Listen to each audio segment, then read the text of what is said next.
जरा सोचिए, मान लीजिए आपको पता चले कि आप एक बहुत बड़े पुराने परिवार का हिस्सा हैं। एक ऐसा परिवार जिसके सदस्यों के बारे में आपको कभी पता ही नहीं था कि वे मौजूद भी थे। कल्पना कीजिए कि आपको पता चले कि आपके कभी भाई बहन, चचेरे भाई बहन और दूर के रिश्तेदार थे जो सब एक ही दुनिया में रहते थे, लेकिन अब वे गायब हो गए हैं और आप ही अकेले बचे हैं जो परिवार का नाम आगे बढ़ा सकते हैं। ये भाई बहन सिर्फ कहीं दूर नहीं चले गए थे, वे धरती से गायब हो गए थे और अपने पीछे सिर्फ हल्के निशान छोड़ गए। धूल में पैरों के निशान, वीरान कैंप साइट्स और बिखरी हुई हड्डियां। यह हमारी कहानी है इंसानों की जो कभी जीवन के पेड़ की कई शाखाओं में से सिर्फ एक शाखा थे। हम हमेशा अकेले नहीं थे। दरअसल अपने इतिहास के ज्यादातर समय में हमने इस ग्रह को दूसरी इंसानी प्रजातियों के साथ शेयर किया। हमारे पूर्वज हिमयुग के यूरोप के घने जंगलों में निएंडरथल के साथ साथ चलते थे और मध्य एशिया की रहस्यमयी गुफाओं में डेनिसोवन के साथ। लेकिन आज सिर्फ हम ही बचे हैं। बाकी सब चले गए, उनकी कहानियां समय के साथ खो गईं, उनकी आवाजें शांत हो गईं। हम आखिरी इंसान कैसे बचे?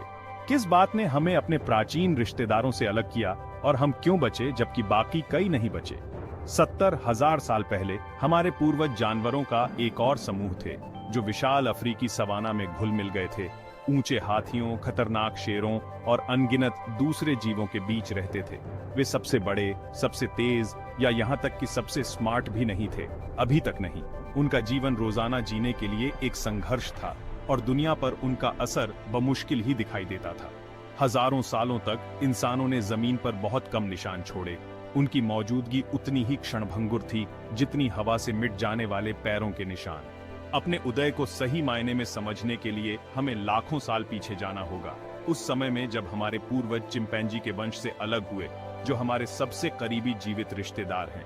हम अपना लगभग 99% डीएनए चिंपैंजी के साथ शेयर करते हैं।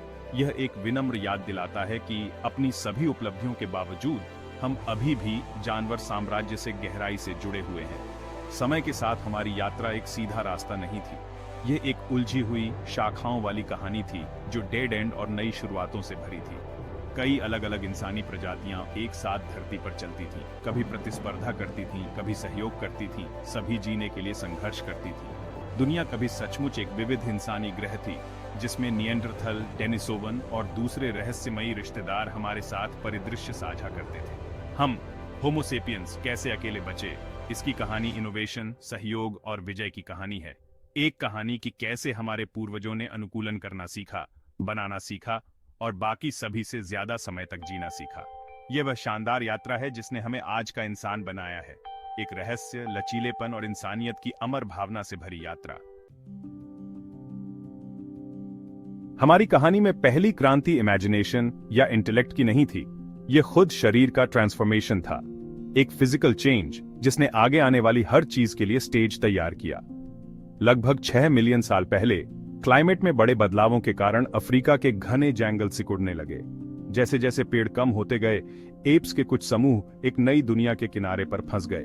खुला सवाना, घास और बिखरे हुए पेड़ों का एक विशाल और अनजान लैंडस्केप। जो लोग इस नए एनवायरनमेंट के अनुकूल ढल सके, वे दो पैरों पर सीधे चलने लगे। एक क्रांतिकारी बदलाव जिसे बाइपेडलिज्म कहा जाता है। यह एक आसान ट्रांजिशन नहीं था, लेकिन यह एक बहुत जरूरी ट्रांजिशन था। सीधे चलने से हमारे पूर्वज धीमे हो गए और प्रीडेटर्स के लिए ज्यादा एक्सपोज्ड हो गए। वे अब खतरे से बचने के लिए पेड़ों पर झूल नहीं सकते थे। लेकिन इस रिस्की कदम के साथ एक रिमार्केबल एडवांटेज भी आया। इसने उनके हाथों को आजाद कर दिया। हाथों को अब चलने के लिए जरूरत नहीं थी। अर्ली होमिनिन्स अब लंबी दूरी तक खाना ले जा सकते थे, अपने बच्चों को सुरक्षित गोद में ले सकते थे और सबसे महत्वपूर्ण बात, टूल्स का उपयोग और ट्रांसपोर्ट शुरू कर सकते थे। यहां तक कि सबसे सिंपल टूल्स, नट्स तोड़ने के लिए पत्थर या खोदने के लिए डंडे, ने उन्हें प्लेनेट के हर दूसरे जानवर से अलग कर दिया। यह टेक्नोलॉजी का डॉन था, चाहे वह कितना भी हम्बल क्यों ना हो। बाइपेडलिज्म ने हमारे पूर्वजों के जन्म देने के तरीके को भी बदल दिया। सीधे चलने के लिए जरूरी एक संकरा पेल्विस, बड़े दिमागों के एवोल्यूशन के साथ मिलकर। इसका मतलब था कि बच्चे पहले से कहीं ज्यादा हेल्पलेस पैदा होते थे। उन्हें सालों तक देखभाल और सुरक्षा की जरूरत होती थी। इस वल्नरेबिलिटी ने हमारे पूर्वजों को एक दूसरे के करीब ला दिया। इसने मजबूत सोशल बॉन्ड्स, गहरा कोऑपरेशन और सच्चे कम्युनिटी की शुरुआत को बढ़ावा दिया। ऐसे ट्रेट्स जो हमारी स्पीशीज की पहचान बन जाएंगे। सीधे चलने का बदलाव सिर्फ चलने का एक नया तरीका नहीं था, यह हर उस चीज की नींव थी जो इसके बाद आई। टूल मेकिंग, लैंग्वेज, कल्चर और सिविलाइजेशन खुद। सीधे खड़े होने से हमारे पूर्वजों को ग्रासलैंड्स में दूर तक देखने, दूर से खतरा पहचानने, रिसोर्सेज शेयर करने और नए तरीकों से अपने एनवायरनमेंट को आकार देना शुरू करने की अनुमति मिली। जो हाथ कभी पेड़ों की ऊंची शाखाओं को पकड़ते थे, वे अब टूल्स को आकार देने, शेल्टर बनाने और आर्ट बनाने वाले हाथ बन जाएंगे। इन्वेंटर्स और सर्वाइवर्स के हाथ। सवाना में हर कदम के साथ हमारे परिवार की यात्रा सचमुच शुरू हुई, एक यात्रा जो आखिरकार कॉन्टिनेंट्स और मिलेनिया तक फैल जाएगी। सवाना जो कभी अनसर्टेनिटी और रिस्क की जगह थी, अब हमारा स्टेज बन गई थी, वह जगह जहां ह्यूमैनिटी की कहानी सामने आएगी। 2.5 मिलियन साल पहले एक नई प्रजाति सामने आई, हैंडीमैन। बड़े दिमाग और फुर्तीले हाथों के साथ वे व्यवस्थित रूप से पत्थर के औजार बनाने वाले पहले इंसान बने। ये साधारण चॉपर और फलेक स्टोन एज की शुरुआत थे। औजारों ने उन्हें नए खाने तक पहुंचने में मदद की, मांस और मज्जा, जिससे दिमाग का और विकास हुआ। इससे एक फीडबैक लूप बन गया, बेहतर औजार, बेहतर खाना, बड़ा दिमाग। औजारों के साथ फूड चेन में ऊपर चले गए, एक्सपर्ट, स्कैवेंजर और शिकारी बन गए। औजार बनाने के लिए सहयोग और बातचीत की जरूरत थी, जिससे सामाजिक जटिलता बढ़ी। टेक्नोलॉजी और बायोलॉजी एक दूसरे से जुड़ने लगे। हमारे पूर्वज अब सिर्फ अपने एनवायरनमेंट से ही नहीं ढले थे, उन्होंने उसे ढालना शुरू कर दिया था। औजार बनाने की क्षमता ने जीनस को एक नए एवोल्यूशनरी रास्ते पर डाल दिया। हम ऐसे प्राणी बन गए जो अपने आसपास की दुनिया को बदल सकते थे। इनोवेशन का युग शुरू हो चुका था। करीब 1.8 मिलियन साल पहले दिखाई दिए एक सच्चे पायोनियर। लंबे, ताकतवर और बड़े दिमाग वाले, उन्होंने आग जैसी एक कुदरती ताकत में महारत हासिल कर ली। आग गर्मी, प्रोटेक्शन और शिकार की नई स्ट्रैटेजीज लाई। इसने रात को डर के समय से सेफ्टी और सोशल गैदरिंग के समय में बदल दिया। कुकिंग ने खाने को सेफ और ज्यादा न्यूट्रिशियस बनाया, जिससे और भी बड़े दिमाग डेवलप हुए। कई जनरेशंस में जबड़े और दांत छोटे हो गए और एनर्जी हमारे बढ़ते दिमागों में शिफ्ट हो गई। आग ने हमारी एनाटॉमी, डाइट और सोशल लाइफ को बदल दिया। कैंपफायर इंसानियत का पहला कम्युनिटी सेंटर बन गया। आग के साथ इंसान नए एनवायरनमेंट्स में फल फूल सकते थे और अपनी रेंज बढ़ा सकते थे। बाकी जानवर आग से भागते थे, इंसानों ने इसे कंट्रोल किया। हम अब सिर्फ एक और जानवर नहीं थे, हम अपनी दुनिया के मास्टर बन रहे थे। हमारे और बाकी नेचर के बीच का गैप बढ़ गया। द नेक्स्ट लीप था माइग्रेशन। अफ्रीका छोड़ने वाला पहला था जो एशिया और यूरोप में फैल गया। उन्होंने नए एनवायरनमेंट में खुद को ढाला, नए ह्यूमन स्पीशीज में इवॉल्व हुए। यूरोप में निएंडरथल उभरे, एशिया में डेनिसोवन और दूसरे। दुनिया ह्यूमन डाइवर्सिटी का एक मौज़ेक बन गई। हर स्पीशीज ने यूनिक टूल्स, हंटिंग मेथड्स और शायद कल्चर्स भी डेवलप किए। हजारों सालों तक कई ह्यूमन स्पीशीज एक साथ रहीं। हमारी मॉडर्न रियलिटी एक ह्यूमन स्पीशीज, एक हालिया अनोमली है। इन माइग्रेशन ने अफ्रीका में उठने के लिए मंच तैयार किया। जल्द ही हमारी स्पीशीज अपनी खुद की जर्नी शुरू करेगी। रास्ते में बहुत पहले खोए हुए कजिन्स से मिलेगी। जो एनकाउंटर्स फॉलो हुए, वे सभी ह्यूमन स्पीशीज की किस्मत तय करेंगे। एक नए चैप्टर के लिए स्टेज सेट था। बस इन 100,000 साल पहले दुनिया बहुत अलग थी। सिर्फ एक नहीं, बल्कि कई तरह के इंसानों का घर थी। हमारी धरती बर्फीली टुंड्रा, घने जंगलों और विशाल सवाना का एक पैचवर्क थी। हर जगह अपनी एक अनोखी इंसानी कहानी थी। यूरोप में निएंडरथल लाखों सालों तक फले फूले। वे मजबूत, बुद्धिमान और सामाजिक रूप से जटिल थे। कुशल शिकारी, निपुण औजार बनाने वाले और देखभाल करने वाले परिवार के सदस्य, जो अपने मृतकों को दफनाते थे और शायद उन्होंने कला भी बनाई थी। पूरब में दूर साइबेरिया की शैडोवी गुफाओं और उसके बाहर डेनिसोवन ने केवल हल्के निशान छोड़े थे, हड्डी और दांतों के टुकड़े। फिर भी उनका डीएनए एक व्यापक, रहस्यमयी लोगों को दर्शाता है, जो कठोर वातावरण के अनुकूल ढल गए थे और दूसरे इंसानों के साथ घुल मिल गए थे। फिर हम आए, होमो सेपियंस, अफ्रीका से निकलकर अपनी मातृभूमि की चुनौतियों से आकार लेते हुए। हम हमेशा असाधारण नहीं थे।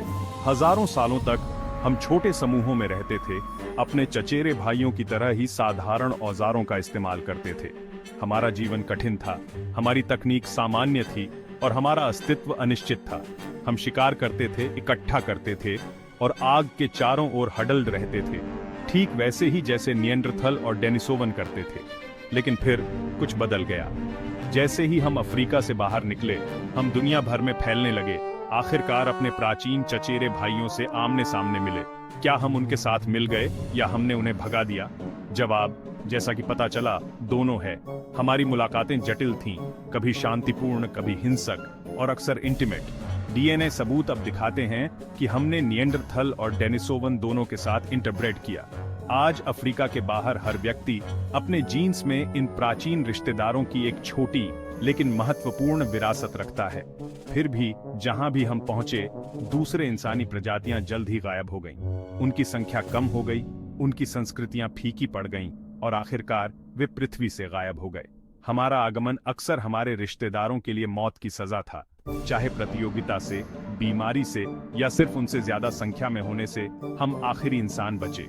हम एक हाइब्रिड प्रजाति हैं जो उन लोगों की गूंज लिए हुए हैं जो पहले आए थे, लेकिन वर्तमान तक जीवित रहने वाली एकमात्र इंसानी वंशावली भी है। दुनिया की कभी विशाल इंसानी विविधता एक ही वंशावली में सिमट गई, हमारी।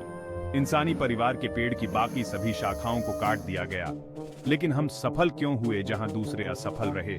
हमारे प्रभुत्व के कारण जल्द ही स्पष्ट होने वाले थे, जो मांसपेशियों या हड्डियों से भी गहरे थे। क्रांति के लिए मंच तैयार था, रचनात्मकता, सहयोग और कल्पना में एक छलांग जो हमारी प्रजाति के भाग्य को हमेशा के लिए बदल देगी।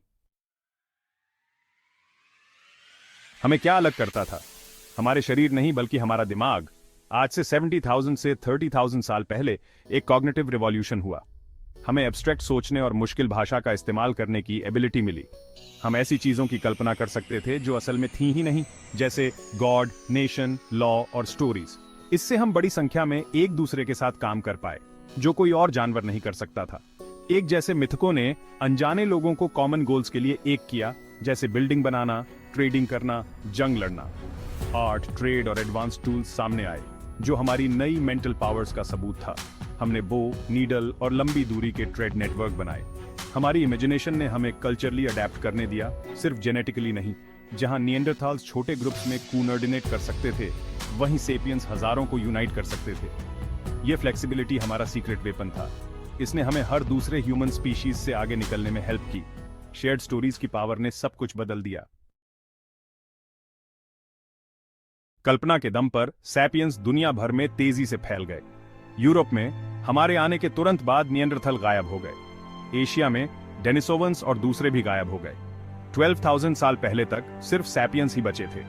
हमारे चचेरे भाइयों का विलुप्त होना इतिहास के सबसे बड़े रहस्यों में से एक है। क्या होता अगर वे बच जाते? हम कभी नहीं जान पाएंगे। हमारी जीत पूरी थी, लेकिन इसने हमें अकेला छोड़ दिया।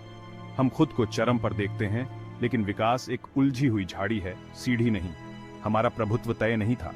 छोटे बदलावों से एक अलग दुनिया बन सकती थी। जैसे जैसे हम फैले, हमने अनगिनत दूसरी प्रजातियों को विलुप्त कर दिया। सैपियंस की पहली लहर के बाद पारिस्थितिक विनाश की लहर आई। हम ग्रह की सबसे विघटनकारी शक्ति बन गए। शीर्ष पर हमारी यात्रा की एक कीमत थी। कृषि क्रांति ने हमें घुमंतू से किसान बनाया, जिससे सभ्यता का जन्म हुआ। वैज्ञानिक क्रांति ने हमें दुनिया को और खुद को बदलने की शक्ति दी। इवोल्यूशन रुका नहीं है, लेकिन इसके नियम बदल रहे हैं। पहली बार हम नेचुरल सिलेक्शन को इंटेलिजेंट डिजाइन से बदल रहे हैं, जो हमारा अपना है। अब हम जीन्स को एडिट कर सकते हैं, जीवन बढ़ा सकते हैं और अपनी बायोलॉजी बदल सकते हैं। ये शक्ति गहरे सवाल खड़े करती है। हम किस तरह के इंसान बनना चाहते हैं? क्या नई दरारें उभर सकती हैं? प्रजातियों के बीच नहीं, बल्कि हमारी अपनी प्रजाति के अंदर।